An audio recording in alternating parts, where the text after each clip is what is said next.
Do you receive this error in Valorant port 29003? So in today's video, I will show you how to fix it. So the first step, you want to search for Valorant, then you want to go to open the file location. Then once you have opened the file location, you want to right click on your Valorant, then you want to go back. To open the file location, then once you open the file location, you will see client servers on the right click on it, run it to properties. Then what you want to do is switch it to the compatibility tab.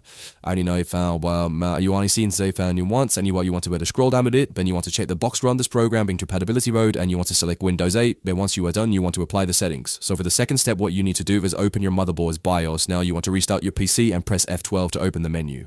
Then you want to go to the BIOS tab, then scroll to the bottom, go to Secure Boot, click on it. Next, you want to go to a Secure Boot theme and you want to enable it.